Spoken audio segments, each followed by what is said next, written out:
March 17th, 1943. 2:47 in the morning, North Atlantic. Convoy HX-229. A German torpedo rips through the hull of the SS William Eustace and detonates inside the engine room. Superheated steam cooks 6 men alive before they can scream. Fuel oil catches fire.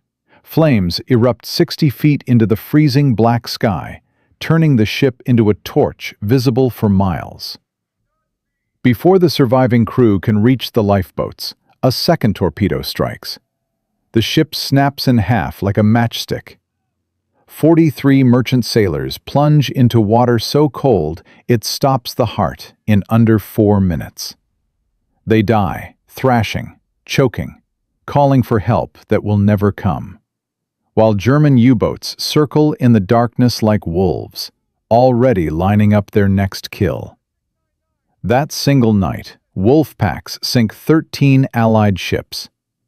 Convoy HX-229 loses 140,000 tons of cargo. Food meant for British children. Fuel meant for British tanks. Ammunition meant for British soldiers fighting across North Africa. All of it spiraling to the bottom of the Atlantic, settling into the mud, alongside the bodies of the men who tried to deliver it. Here is a number that should stop you cold. March 1943. Admiral Karl Donitz's submarines sink 108 Allied ships, 627,000 tons. The highest monthly total of the entire war. His U-boat commanders are calling it the greatest victory in naval history. Britain has 3 weeks of food left. Winston Churchill paces the war rooms beneath London at 2 in the morning, chain-smoking cigars, staring at wall maps covered in red pins marking sunken vessels. He will later write that the U-boat peril was the only thing during the war that ever truly frightened him. The Battle of the Atlantic is being lost, and nobody has a solution. Until a road builder from Oakland, California, decides to do something that every admiral in the United States Navy tells him is completely insane. His name is Henry J. Kaiser. He has never built a warship. He has never served in the military. He has never even been to sea. But in 15 months, this man will build 43 aircraft carriers. And those carriers will help kill 30,000 German submariners, 75% of the entire U-boat service. The deadliest casualty rate of any military branch in the Second World War. Higher than kamikaze pilots. Higher than Soviet penal battalions. Most of those men died after Henry Kaiser's ugly little ships entered combat. The German Navy called them floating coffins. They were dead wrong about who would end up inside. Let me take you back to January 1942, the American East Coast. Germany has just declared war on the United States, and Admiral Donitz sends his submarines across the Atlantic to deliver a welcome gift. What they find is beyond anything they imagined. American merchant ships sailing alone without escorts. Coastal cities blazing with lights because mayors refuse to enforce blackout orders. From his periscope, a U-boat captain can see cargo ships silhouetted perfectly against the glowing skyline of Miami, Atlantic City, New York.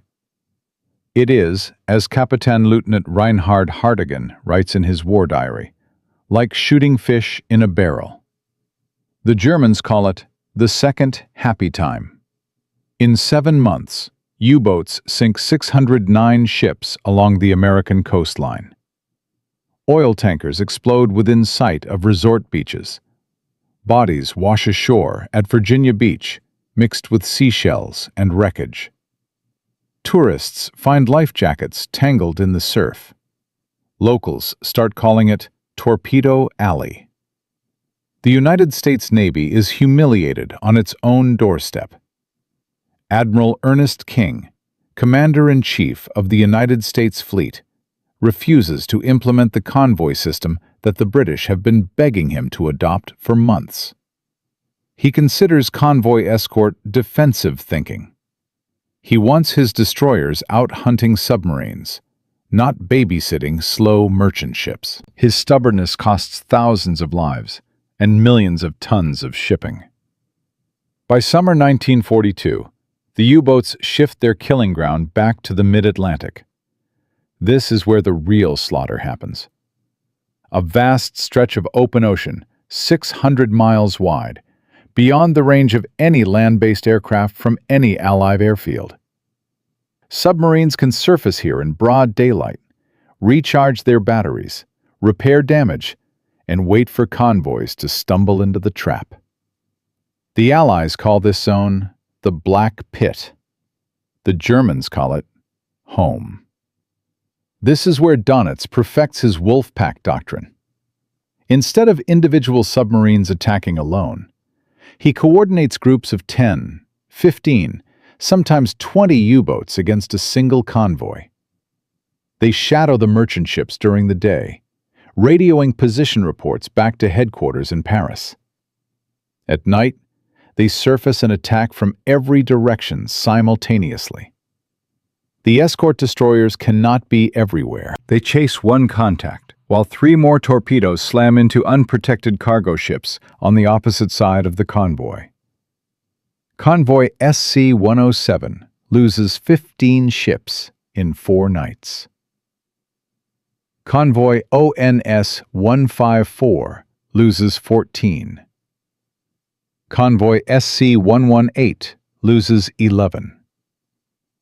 The merchant sailors who survive these attacks are shattered men.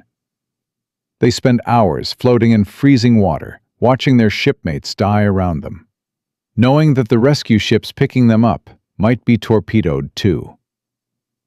Many refuse to sail again. Who can blame them? The mathematics are brutal. Germany is sinking ships faster than every Allied shipyard combined can build replacements. At this rate, Britain will starve by autumn 1943. The build-up for the invasion of Europe will be impossible. The war might actually be lost in the middle of the Atlantic, without a single German soldier setting foot on British soil. Something has to change. But what? The answer is obvious. Aircraft. Submarines are vulnerable on the surface. A single patrol plane appearing overhead forces a U-boat to crash dive, where it becomes slow, blind, and ineffective. The problem is range. The Black Pit sits too far from any airfield in Britain, Iceland, Canada, or the Azores. No patrol aircraft in the Allied inventory can fly there, search for hours, and fly back. What the Allies desperately need is a way to put aircraft directly in the middle of the Atlantic Ocean. They need aircraft carriers. But fleet carriers take 3 years to build. They cost hundreds of millions of dollars. They require thousands of highly skilled workers using specialized equipment that barely exists. The United States has exactly 7 fleet carriers in active service, and every single one is committed to the war against Japan in the Pacific. Building enough carriers to cover the Atlantic would take until 1946. By then, there would be nothing left to protect. This is exactly when Henry Kaiser makes his move, and nobody sees it coming. June 1942, Washington, D.C. Kaiser walks into the Navy Department carrying a proposal that makes experienced naval architects laugh out loud. 43 aircraft carriers. 1 year. Built on commercial merchant ship hulls, using assembly line methods borrowed from automobile factories. The admirals think he is joking. You need to understand who Henry Kaiser is, and why the professional Navy considers him an absurd figure. He is not a naval architect.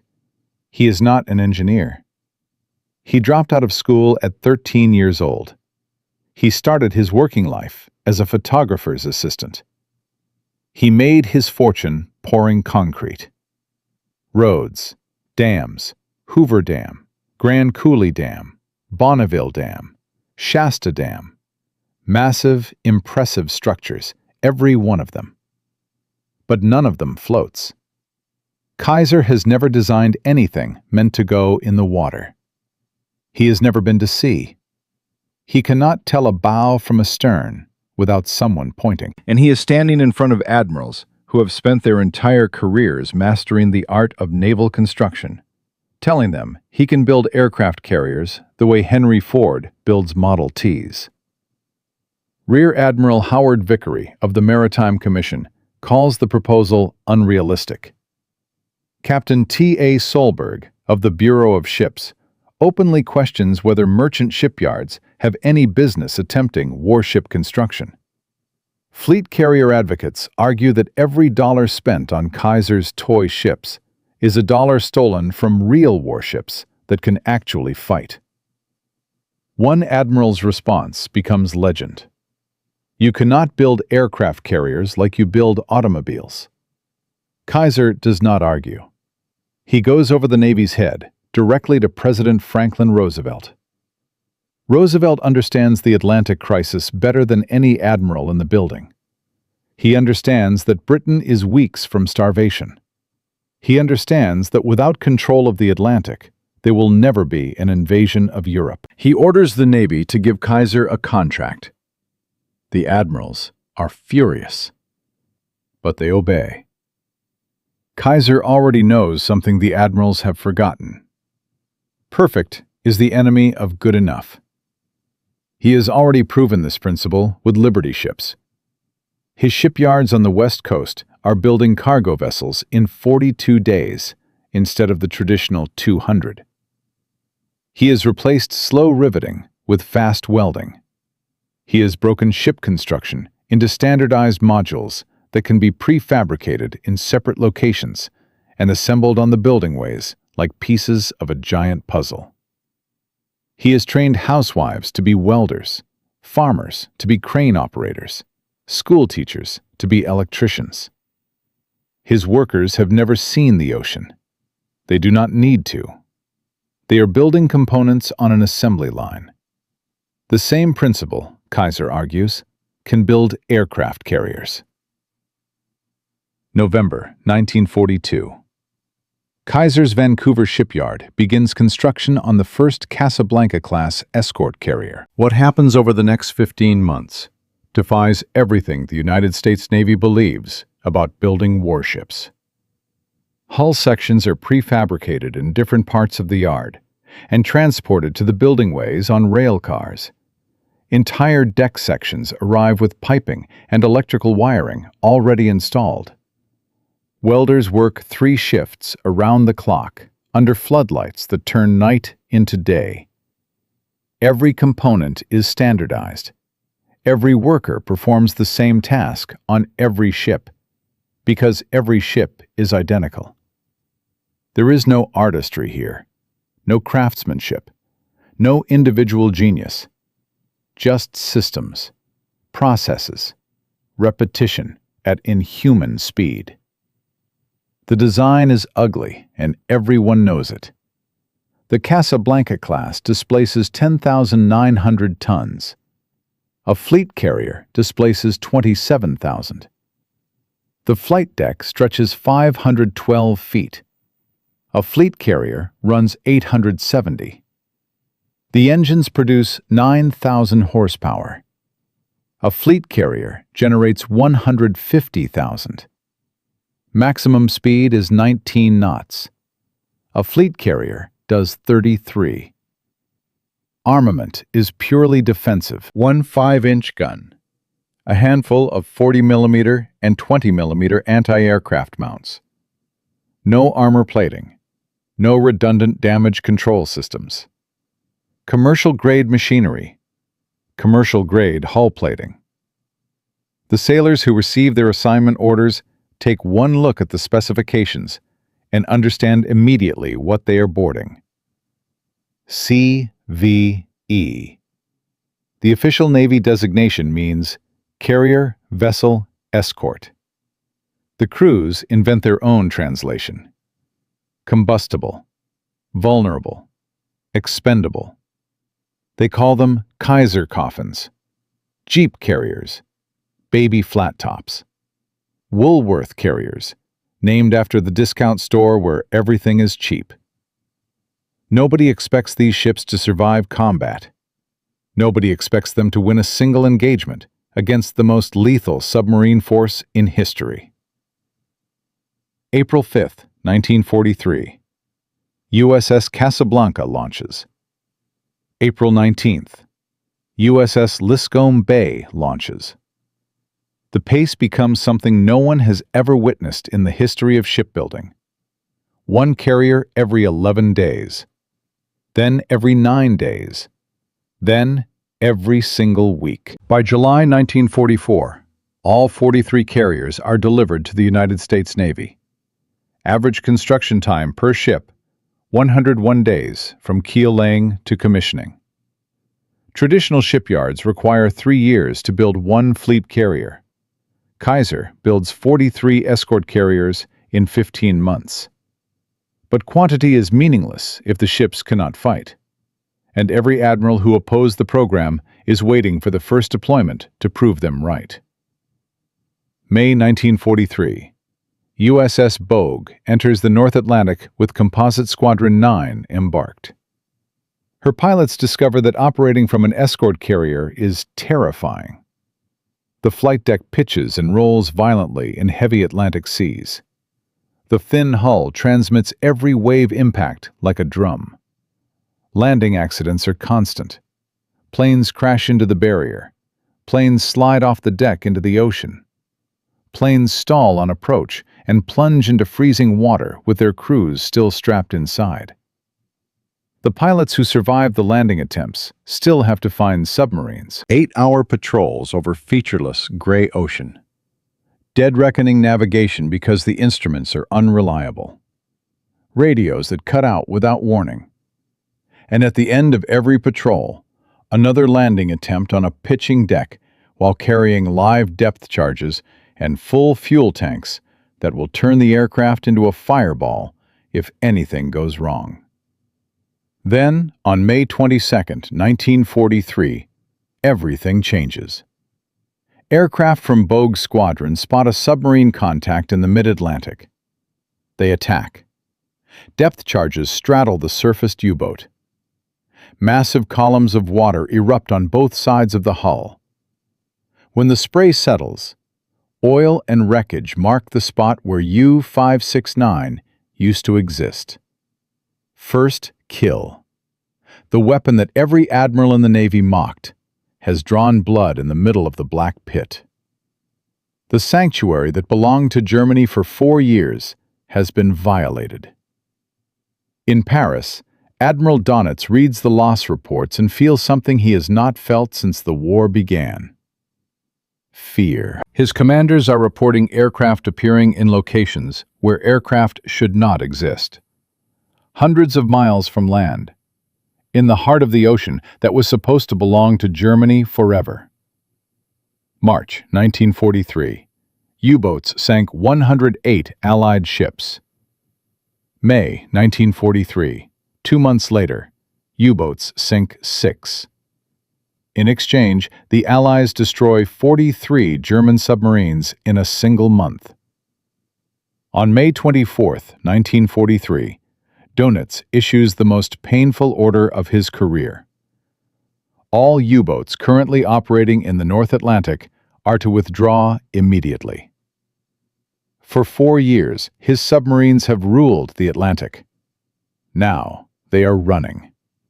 The Kaiser coffins that nobody believed in have driven the wolfpacks from their hunting ground. But Donitz is not surrendering. He is regrouping. His engineers are developing acoustic torpedoes that can track the sound of propellers. Snorkel systems that allow submarines to run their diesel engines while submerged. Radar warning receivers that can detect approaching aircraft. Between June 1943 and May 1944, German shipyards will launch 237 new submarines. Faster, deadlier, designed specifically to counter everything the escort carriers have thrown at them. The U-boat force is not defeated. It is evolving. And somewhere in the Atlantic, one American captain aboard one Kaiser coffin is planning something so reckless, so dangerous, so explicitly forbidden by naval intelligence that it will either win him the Medal of Honor or land him in front of a court-martial. His name is Daniel V. Gallery. He commands the escort carrier USS Guadalcanal. He does not want to sink German submarines. He wants to capture one. In Part 2, we will follow Captain Gallery as he defies direct orders, trains his crew for the most audacious boarding operation since the Age of Sail, and sends 8 American sailors climbing into a sinking enemy submarine filled with seawater, darkness, and possibly booby traps. The Kaiser Coffins are about to become Kaiser killers, and the hunters are about to become the hunted.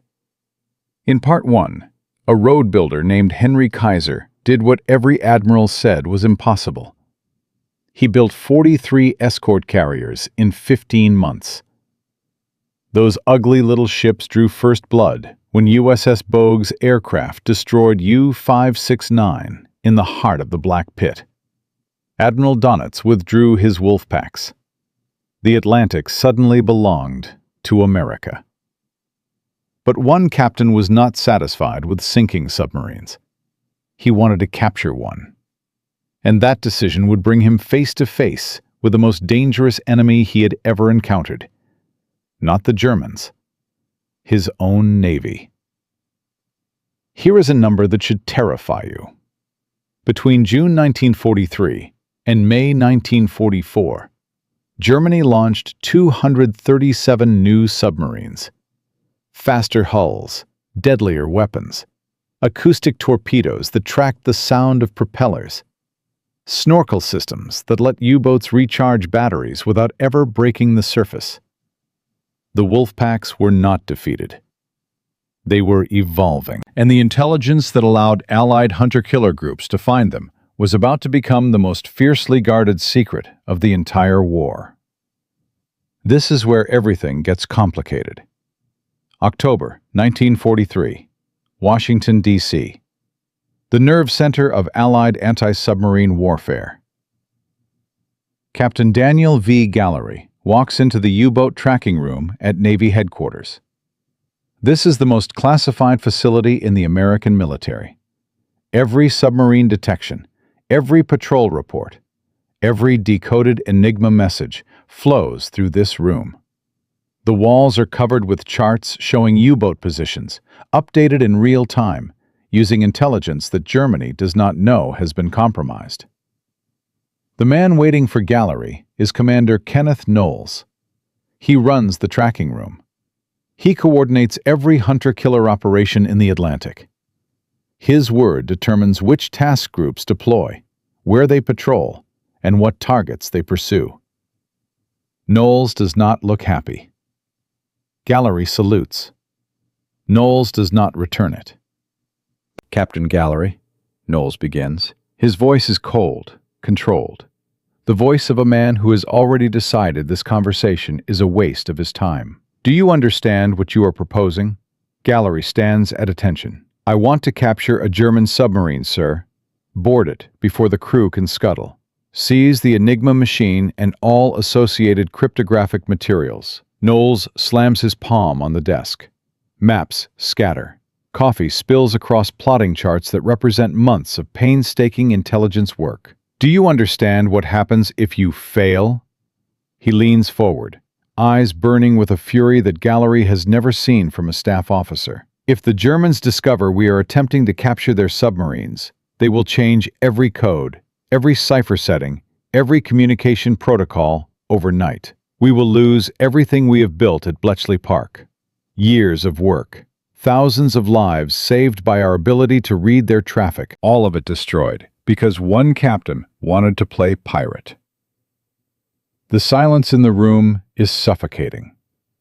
Officers at nearby desks have stopped working. Everyone is watching. Gallery does not flinch. "Sir, The Germans already assume we attempt to board their submarines. Every U-boat commander carries standing orders to scuttle rather than surrender. The risk of compromise exists whether we attempt boarding or not. He pauses, choosing his next words with the precision of a man laying depth charges. But the reward of success exceeds anything we might lose through failure. Current Enigma rotor settings, updated tactical directives, technical documentation on their new acoustic torpedoes, maps showing patrol areas we have not yet identified. The intelligence value would be incalculable. Knowles stares at him for 10 seconds that feel like 10 minutes. Then he speaks the words that should end Gallery's naval career. Your request is denied. You will conduct standard hunter-killer operations. You will sink submarines. You will not attempt boarding under any circumstances.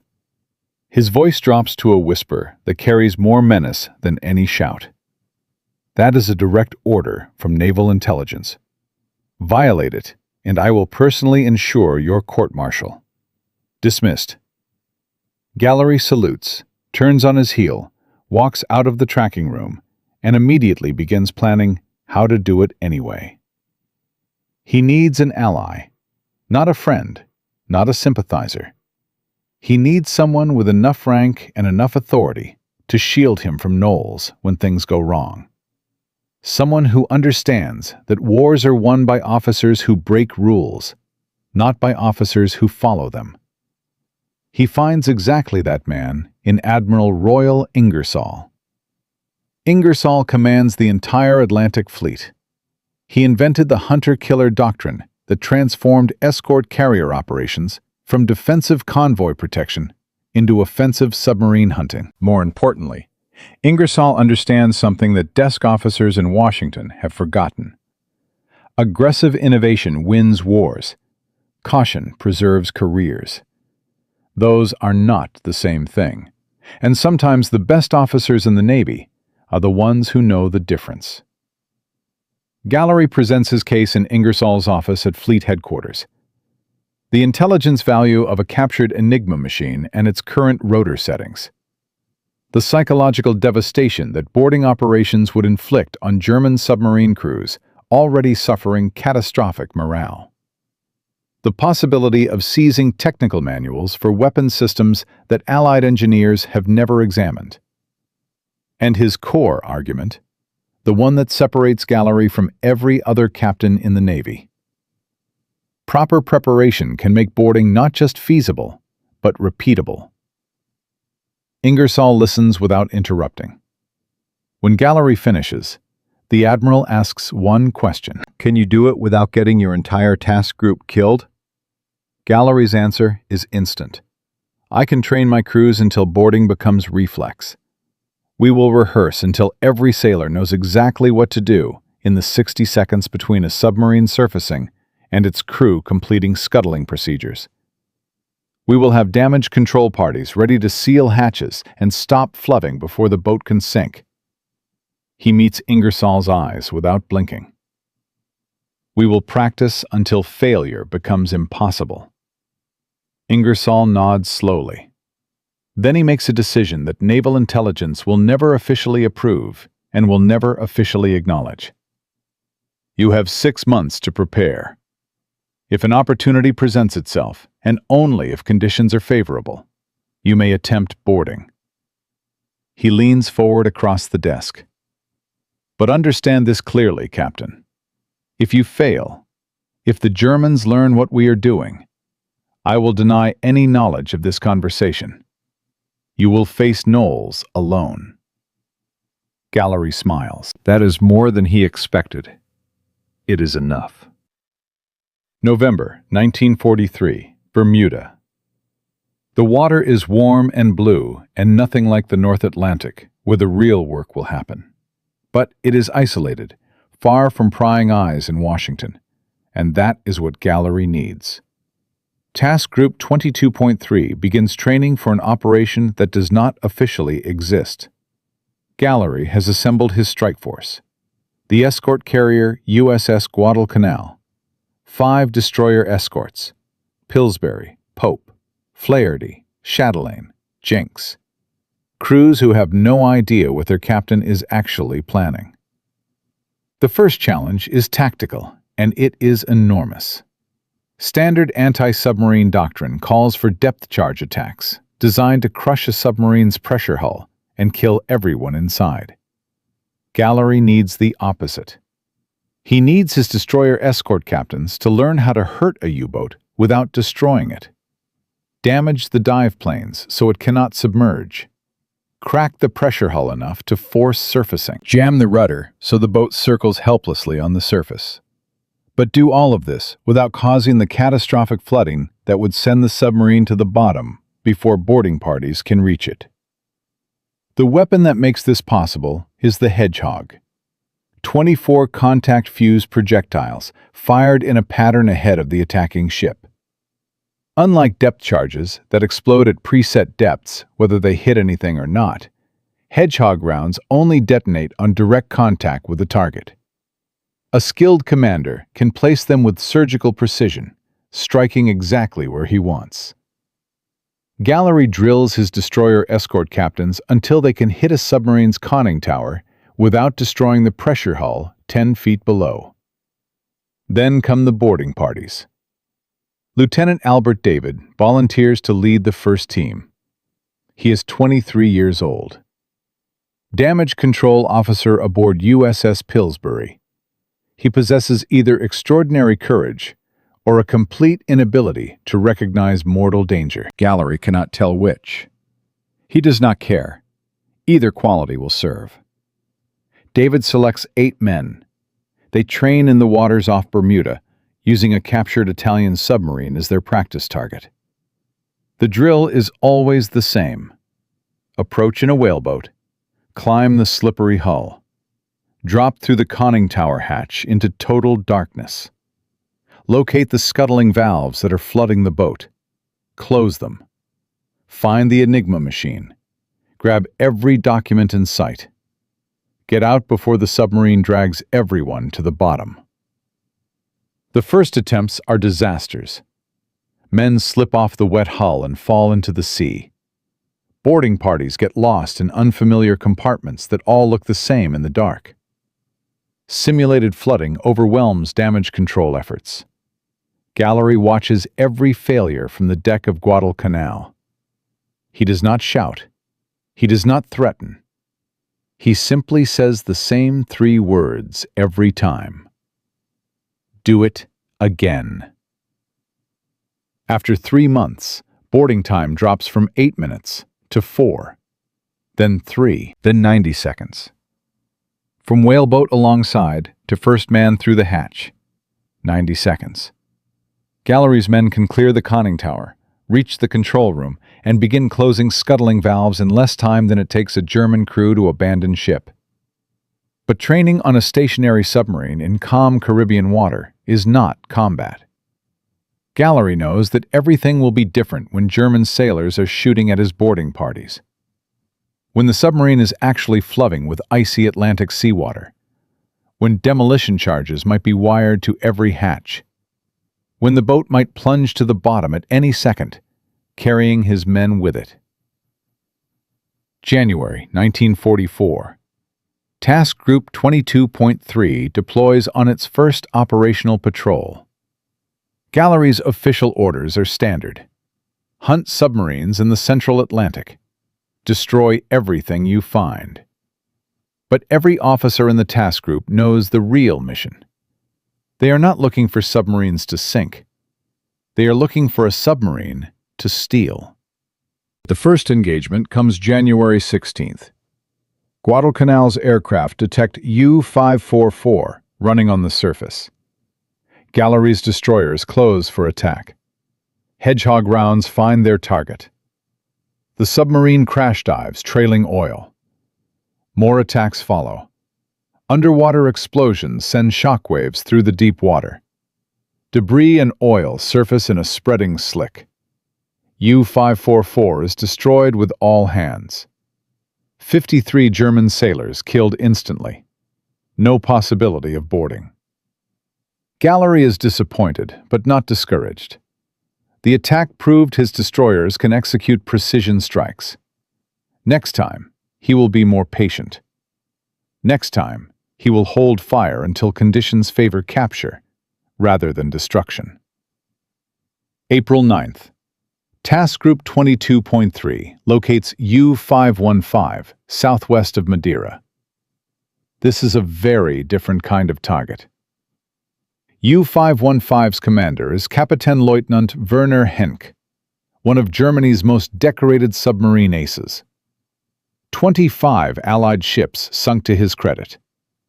The Knight's Cross with oak leaves hanging at his throat. A crew of battle-hardened veterans who have survived more depth-charge attacks than most U-boat men will ever experience. Gallery's aircraft attack at dawn. Avenger torpedo bombers drop depth charges that bracket the diving submarine. Wildcat fighters strafe the conning tower with machine gun fire. Henke crash dives, but the damage is already done. His boat is taking water. His dive planes are jammed at a dangerous angle. After hours of relentless depth charge attacks that turn the ocean above him into a continuous thunderstorm of explosions, U-515 is forced to the surface. Gallery sees his opportunity. He orders Pillsbury to close for boarding. But Henke is too experienced, too fast, too disciplined. German sailors pour through the hatches onto the deck, opening scuttling valves as they scramble to abandon ship. U-515's bow rises toward the sky at a sickening angle. The submarine slides beneath the waves stern first in less than 2 minutes. 44 German sailors are pulled from the water as prisoners, including Henke himself. But the submarine, and everything inside it, is gone. Sinking through 8,000 feet of black water to the ocean floor, taking its Enigma machine and code books with it. Gallery comes agonizingly close. Close enough to taste it.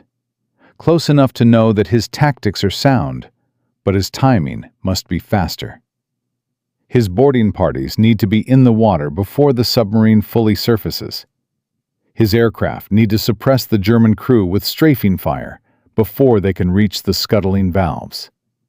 Every second of delay is the difference between the greatest intelligence coup of the war and watching another submarine disappear into the Atlantic forever. He spends the next 2 months refining every detail, running new drills, cutting seconds from boarding procedures that are already faster than anything the Navy has ever attempted. June 4th, 1944, 2 days before the D-Day landings that Gallery knows nothing about. West of the Cape Verde Islands, Guadalcanal's aircraft report a contact, U-505, Type 9C submarine. Commander Oberleutnant Zerze Harold Lang. Homeward bound from a patrol off West Africa. Crew exhausted. Fuel running low. Lang believes he is safely beyond Allied patrol range, cruising through waters where no American ship has ever hunted. He is about to discover how wrong he is. In Part 3, 8 American sailors will climb through a conning tower hatch into a sinking submarine filled with seawater, darkness, and the possibility of German demolition charges, rigged to kill anyone foolish enough to board. They will have 5 minutes before U-505 goes to the bottom of the Atlantic. What they find inside will change the course of the war. And what happens afterward will create a secret so dangerous that the United States Navy will keep it classified for more than a decade. The Kaiser Coffins are about to capture their greatest prize, and the hunters are about to become legends. A road builder named Henry Kaiser built 43 escort carriers in 15 months. The ships everyone called floating coffins drew first blood in the mid-Atlantic and drove Admiral Dunitz's wolfpacks into retreat. Then, Captain Daniel Gallery trained his crew for an operation that naval intelligence explicitly forbade. He wanted to capture a German submarine. He failed twice. U-544 was destroyed before boarding parties could launch. U-515 sank before his men could reach the hatches. Now, on June 4, 1944, 2 days before D-Day, Gallery's aircraft have spotted U-505 running just below the surface west of the Cape Verde Islands. 8 American sailors are about to climb into a sinking enemy submarine. They will have 5 minutes before it goes to the bottom.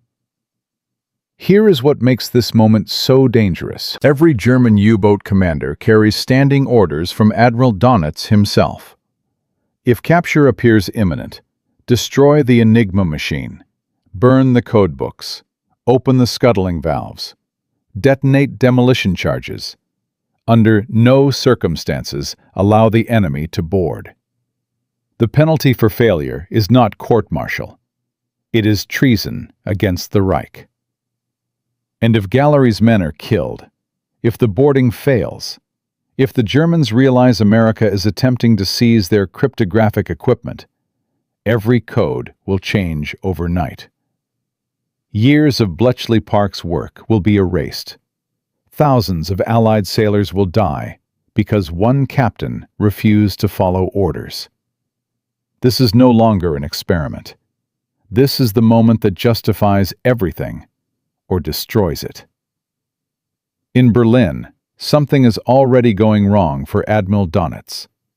His intelligence officers cannot explain what is happening in the Atlantic. Korvettenkapitän Heinz Bonatz, head of the B-Dienst Signals Intelligence Section, has assembled his best analysts for an emergency assessment.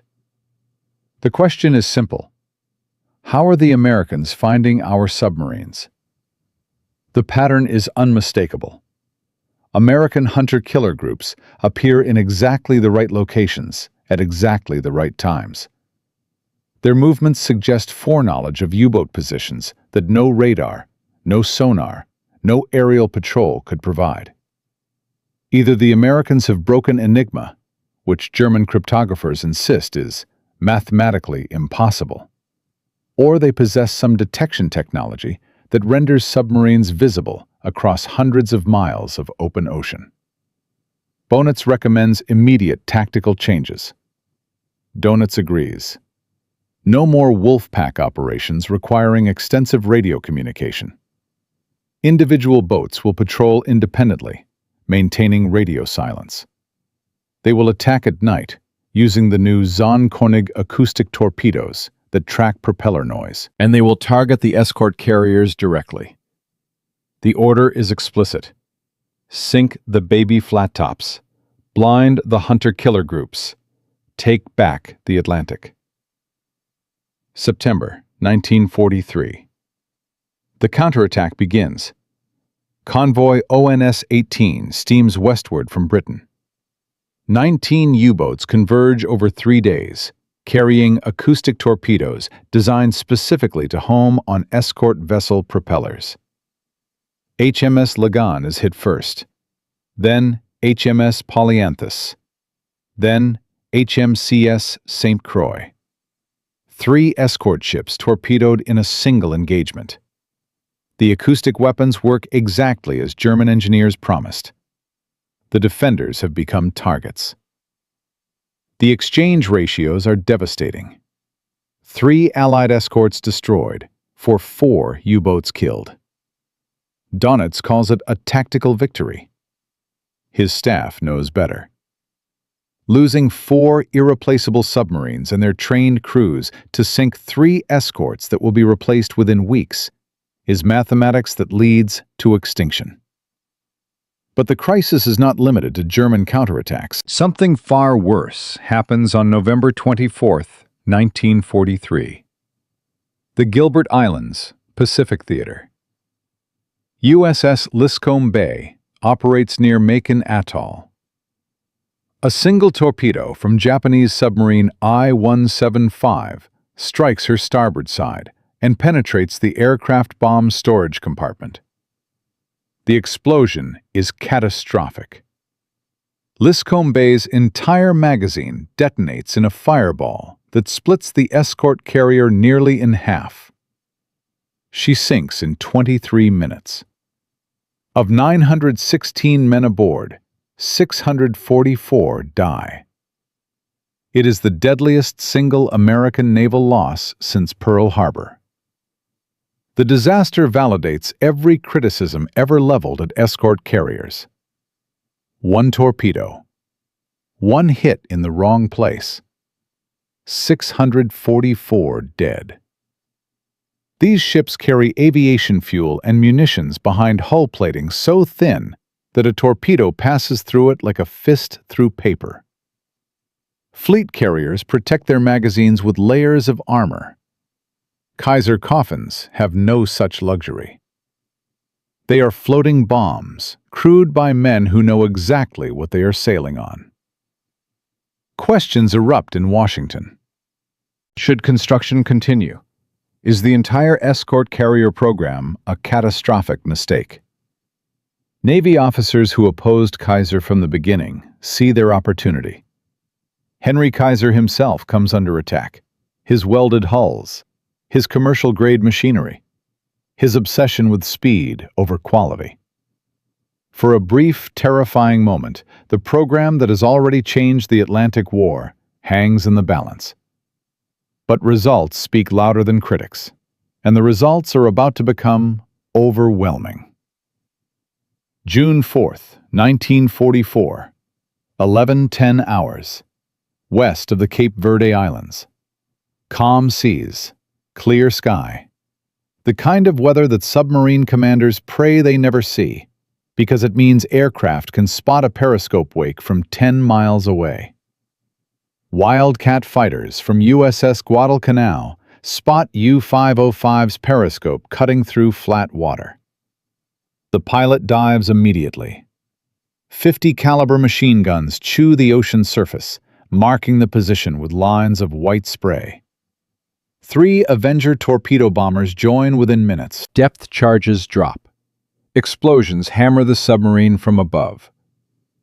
Inside U-505, the concussions are deafening. Light bulbs shatter. Instruments crack. Pipes burst. Commander Harold Lang orders a crash dive, but the damage is already done. The rudder is jammed. The depth controls are not responding. Seawater is flooding through cracked hull seams. U-505 surfaces, not by choice. The ocean forces her up like a cork. Gray hull streaming water. Conning tower battered but intact. German sailors begin climbing through the hatches. Some are wounded. Some are pulling on life jackets. All of them are abandoning ship. Gallery watches from Guadalcanal's bridge. His heart is pounding, but his voice is steady. He keys the radio. All escorts close on target. Prepare boarding parties. This is not a drill. Destroyer escort Chatelaine reaches the submarine first. Her hedgehog attack cracked U-505's pressure hull and jammed the rudder hard to port. The unmanned submarine circles slowly, sinking by the stern, a wounded animal spiraling toward death. Pillsbury's whaleboat is already in the water. Lieutenant Albert David stands at the bow, 8 men behind him. They have practiced this 100 times in the warm waters off Bermuda. Now they will do it in the open Atlantic, with a submarine that is actively sinking beneath them. 11:21 hours. The whaleboat comes alongside. The hull is slippery with seawater and fuel oil. David grabs the conning tower railing and pulls himself up. His boots slip. He catches himself. Below him, through the open hatch, he can hear water rushing into flooded compartments. The smell of diesel fuel and battery acid hits him like a wall. Everything they train for says the submarine is probably rigged with demolition charges. Everything they know about German doctrine says anyone who enters that hatch is climbing into their own grave. David drops through the hatch anyway. The control room is chaos. Emergency lights cast red shadows across instruments that are cracked and sparking. Water is ankle deep and rising fast. Electrical panels smoke and pop. Somewhere in the forward compartments, The ocean is pouring in through open, scuttling valves. David sends his men in different directions. Find the valves. Find the enigma. Find anything that looks like a code book. Move fast. Torpedoman's mate Arthur Knispel reaches the forward torpedo room. The main scuttling valve is wide open. Seawater is gushing through at hundreds of gallons per minute. A roaring column of green water that fills the compartment with spray and noise. Knispel dives under the surface. The water is freezing. His hands search blindly for the valve wheel. His lungs burn. Salt water stings his eyes. His fingers find metal. He grabs the wheel and pulls. The valve resists. He pulls harder. It begins to turn. The flow slows. Slows more. Stops. In the radio room, radioman Stanley Wadowiak finds what they came for. The Enigma machine sits on its mounting bracket, undamaged. Codebooks are stacked on the table beside it, apparently prepared for destruction, but never thrown overboard. The German crew abandoned ship too fast.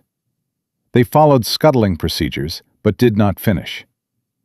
Wadowiak grabs the machine, grabs the books, grabs everything within arm's reach. David coordinates the chaos. More boarding party members arrive through the hatch. They seal compartments, start emergency pumps, shore up damaged bulkheads with anything they can find. The water level stabilizes, then begins to drop. Against every expectation, against every probability, against the explicit predictions of every admiral who said this operation was impossible, U-505 stops sinking. On Guadalcanal's bridge, Captain Daniel Gallery watches something that no American naval officer has witnessed since the War of 1812. His men have captured an enemy warship at sea. 58 German sailors are pulled from the water. Not one American is killed, not one is wounded. The boarding is executed so fast that Lang's crew completes less than half of their scuttling procedures before abandoning ship. Gallery's months of relentless training have paid off in the 4 minutes and 30 seconds between the whaleboat touching the hull and the last scuttling valve being sealed. The intelligence haul exceeds anything Gallery imagined. Updated Enigma rotor settings that Bletchley Park can use immediately. Recent tactical directives revealing Donitz's deployment strategy. Technical manuals for the Zonkonig acoustic torpedo that Allied engineers have been desperate to examine. Detailed maps showing U-boat patrol areas, resupply points, and safe transit corridors. The material is so valuable that Naval Intelligence, the same organization that forbade the operation, classifies everything at the highest possible level. The captured German crew is transported to a special prisoner of war camp, isolated from all other prisoners. No letters home, no Red Cross visits, no contact with anyone who might relay the information that U-505 was captured rather than sunk. Germany must never learn what happened. The secret holds. German naval intelligence investigates the loss of U-505 and concludes the submarine was destroyed by depth charges. Enigma settings remain unchanged. The Allies continue reading U-boat communications until the war's end. The impact radiates outward like a shockwave. Gallery receives the Distinguished Service Medal. Lieutenant Albert David receives the Medal of Honor, the highest military decoration in the United States. He is 23 years old. The 8 men who followed him through the hatch received Navy Crosses and Silver Stars. But the real impact is measured in what the escort carriers accomplish across the entire Atlantic in the months that follow. By June 1944, hunter-killer groups account for 60% of all U-boats sunk by American forces. Not convoy escorts, not land-based patrol aircraft. The Kaiser Coffins and their destroyer screens have become the primary submarine killing force in the Atlantic Ocean. USS Bogue's task group destroys 12 U-boats over 15 months. USS Cards Group sinks 11. USS Guadalcanal's group kills 5 and captures 1. USS Croatan, USS Kor, USS Santee. Each carrier adds to the mounting German losses. The mid-Atlantic gap that was once the U-boat sanctuary becomes their graveyard. The statistics turn grotesque. Of approximately 40,000 men who served in German submarines during World War II, 30,000 will die. 75%. The highest casualty rate of any military service in the entire war. The majority of those deaths occur after the escort carriers close the Black Pit, after the hunter-killer doctrine transforms defensive convoy protection into offensive submarine annihilation. After 43 ugly ships that professional naval officers dismissed as inadequate prove they can dominate the largest ocean battlefield on Earth. Oberleutnant Herbert Werner, one of the few U-boat commanders who survives the war, captures the desperation in a single sentence. Every patrol after May 1943 was a survival exercise disguised as a military operation. The Kaiser Coffins have won. The Atlantic belongs to the Allies. The invasion of Europe at Normandy proceeds with absolute naval superiority. The supply lines that feed the armies liberating France, Belgium, and eventually Germany itself flow uninterrupted across an ocean that, 12 months earlier, was a killing ground. Churchill's greatest fear has been conquered. By a road builder, a reckless captain, a 23-year-old lieutenant, and 43 ships that nobody believed in. But what happened to the men who built these carriers? What happened to the crews who sailed them? What became of Henry Kaiser after the war ended? What became of Daniel Gallery and the secret he fought to protect? And what happened to U-505, the submarine that was supposed to sink beneath the Atlantic and never be seen again? Here is the detail that most people never learn. U-505 did not go to the scrapyard. It did not rust in a naval reserve fleet. It did not disappear. U-505 is still here. And in Part 4, we will discover where it ended up, what happened to every man in this story, and why the lesson of the Kaiser Coffins matters more today than it did 80 years ago. This story has one chapter left. It may be the most important one of all. From a road builder who had never seen the ocean, to 43 escort carriers that strangled the deadliest submarine force in history, Henry Kaiser proved the impossible. Captain Daniel Gallery disobeyed direct orders and captured U-505 with its Enigma machine intact. Lieutenant Albert David led 8 men through a conning tower hatch into a sinking submarine and came out alive with the greatest intelligence prize of the Atlantic War. The Kaiser Coffins drove 30,000 German submariners to their graves. They closed the Black Pit. They secured the supply lines that made D-Day possible. They won the battle that Winston Churchill called the only thing that truly frightened him during the entire war. But what happened to the men behind these ships? What happened to the crews who sailed them? And what became of the submarine that was supposed to disappear beneath the Atlantic forever? This story has one final twist, and it begins with a truth that nobody expected. Because success sometimes comes with a price that no metal can cover. Henry J. Kaiser never built another warship after the war ended. The Vancouver shipyard that had produced 43 escort carriers at a rate of 1 per week fell silent in 1945. The welders who had worked 3 shifts under floodlights went home. The cranes stopped moving.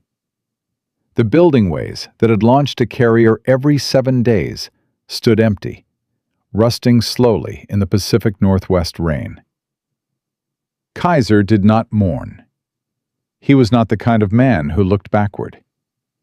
He turned his energy toward healthcare, founding Kaiser Permanente, the organization that would become one of the largest health maintenance systems in American history.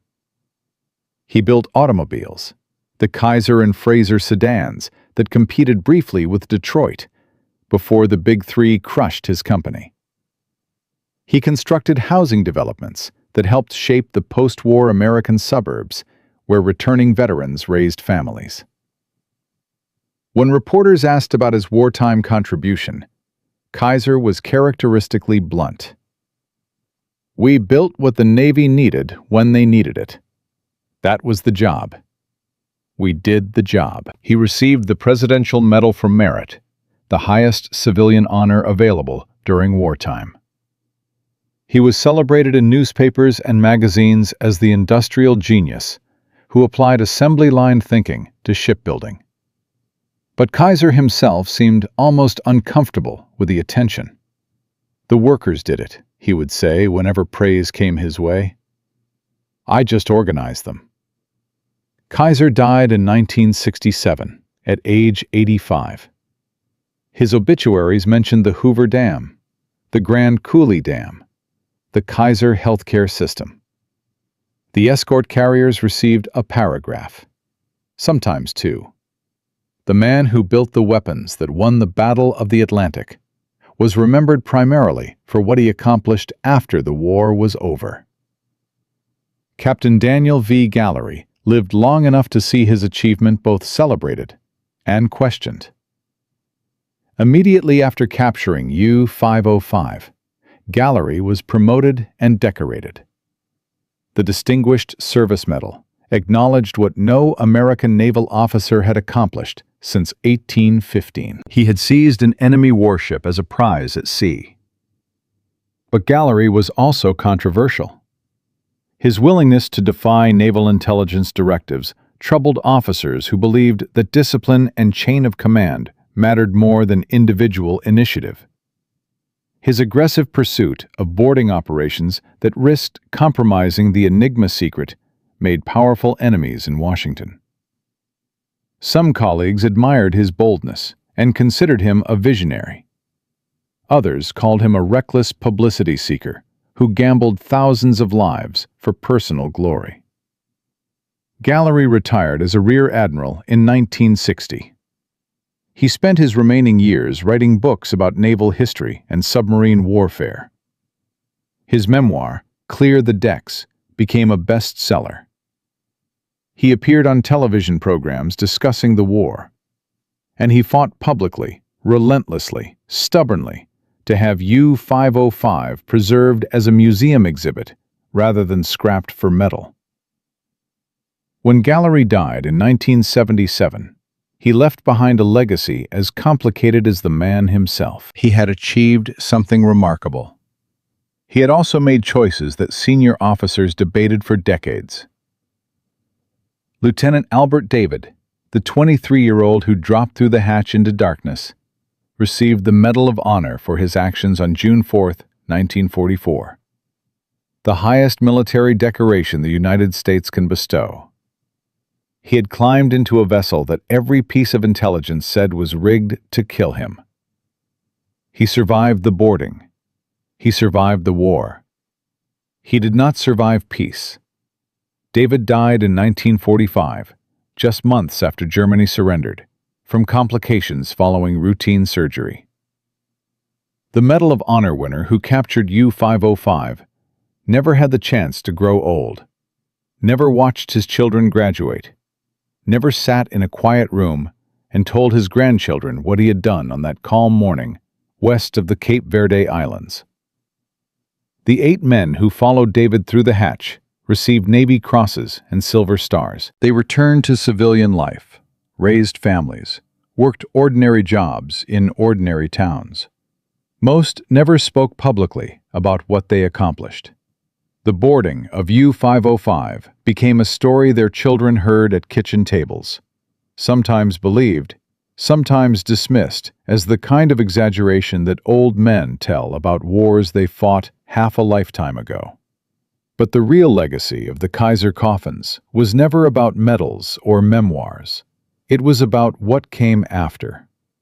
The 43 Casablanca-class carriers were decommissioned within 2 years of the war's end. Purpose-built submarine hunters had no place in a peacetime navy that emphasized fleet carriers, nuclear weapons, and amphibious power projection. USS Casablanca herself, the lead ship that proved the concept could work, was towed to the scrapyard in 1947. Her steel was melted down and recycled into the automobiles and construction materials of post-war America. Most of her sisters met similar fates. By 1960, not a single Casablanca-class carrier remained in American service. The ships themselves vanished from the ocean as completely as the submarines they had destroyed. But what they represented endured far beyond their physical existence. The escort carrier concept evolved into something more sophisticated in the decades that followed. Light aircraft carriers provided close air support during the Korean War.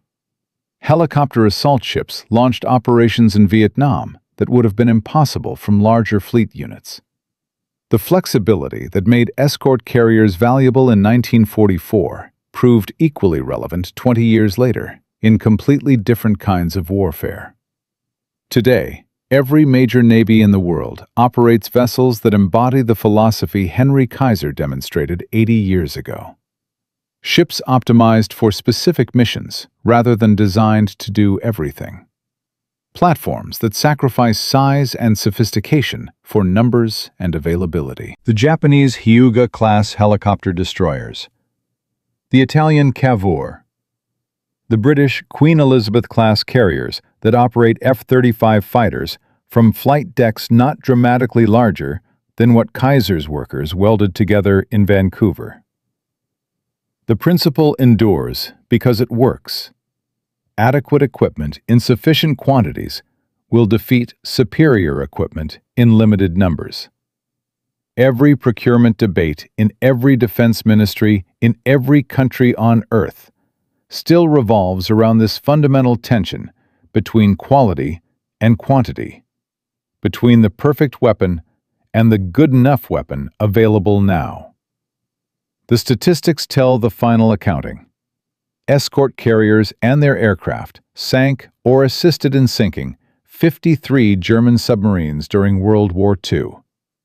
Hunter-killer groups protected convoys carrying millions of tons of supplies across the Atlantic, the food and fuel and ammunition that kept Britain alive and made the liberation of Europe possible. The closure of the Mid-Atlantic Gap allowed the military buildup that put 156,000 Allied soldiers on the beaches of Normandy on June 6, 1944. Historians estimate that escort carriers saved between 50,000 and 100,000 Allied lives by shortening the Battle of the Atlantic. 100,000 lives, because a man who built dams decided to build aircraft carriers. But the lesson of the Kaiser Coffins extends far beyond military history. It is a lesson about innovation, about institutions, about the courage required to challenge people who know more than you do and may still be wrong. Every established system resists change. The admirals who rejected Kaiser's proposal were not stupid men. They were experienced professionals who understood naval architecture better than any civilian contractor ever could. They knew the mathematics of displacement and horsepower and armor protection. They understood stress tolerances and wave dynamics and the 1,000 technical details that separate a warship from a floating disaster. They were also completely, spectacularly, historically wrong. Their expertise blinded them to possibilities that an outsider could see with perfect clarity. They knew every reason escort carriers would fail. They had forgotten how to imagine ways they might succeed. This pattern repeats across the history of warfare with such consistency that it might be called a law of military innovation. Billy Mitchell was court-martialed in 1925 for insisting that aircraft could sink battleships. 16 years later, Japanese planes proved him right at Pearl Harbor. Hyman Rickover was nearly forced out of the Navy for pushing nuclear submarine propulsion against the resistance of an entire bureaucracy that considered nuclear reactors too dangerous for ships. He built them anyway. The USS Nautilus changed naval warfare forever. John Boyd was marginalized and denied promotion for advocating energy maneuverability theory in fighter design. His ideas produced the F-15 and F-16, the most successful fighter aircraft of the 20th century. The innovators who change warfare are almost never welcomed by the institutions they serve. They succeed because being right eventually matters more than being popular. Because sometimes the outsider sees what the expert cannot. Because the person who does not know all the reasons something is impossible is free to try it anyway. Henry Kaiser was a road builder who revolutionized shipbuilding. Daniel Gallery was a captain who defied direct orders from the intelligence establishment that controlled his career. Albert David was a 23-year-old lieutenant who climbed into a sinking submarine because someone had to go first. None of them fit the profile that military institutions consider heroic. All of them changed the course of history. And there is one final detail that most people who hear this story never learn. The detail that brings everything full circle. U-505, the Type 9C submarine that Captain Gallery captured on June 4, 1944, did not go to the scrapyard after the war. It did not rust away in a naval reserve fleet anchored in some forgotten harbor. It did not sink into the Atlantic, carrying its secrets to the ocean floor, where they would dissolve into salt and silence. U-505 is still here. After the war, Gallery campaigned for years to preserve the captured submarine as a permanent museum exhibit. He argued that U-505 represented something that could not be replicated. The only German submarine captured by American forces during the entire war. The only Enigma machine seized from a Type 9 boat. A physical artifact of the Battle of the Atlantic that future generations could see and touch with their own hands. The Navy resisted. Maintaining a German submarine seemed politically awkward in the post-war period. Storage costs were significant. Other priorities demanded attention and funding. Gallery refused to accept no for an answer. The same stubbornness that had driven him to defy naval intelligence now drove him to lobby politicians, write articles, give speeches, and approach the Museum of Science and Industry in Chicago with a proposal almost as audacious as capturing the submarine itself. Bring U-505 to Chicago. Put it on permanent display. Let Americans see what their fathers and brothers fought against beneath the Atlantic. On September 25, 1954, U-505 completed its final voyage. The submarine was transported through the St. Lawrence Seaway, across the Great Lakes, into Chicago's harbor, and then hauled overland through city streets on a massive trailer, while crowds lined the sidewalks to watch. It came to rest beside the Museum of Science and Industry in Hyde Park, where it has remained for 70 years. Today, you can walk through U-505. You can stand in the control room where Albert David descended through the conning tower hatch into darkness and flooding seawater. You can see the torpedo tubes that would have sunk Allied merchant ships if the submarine had completed its patrol.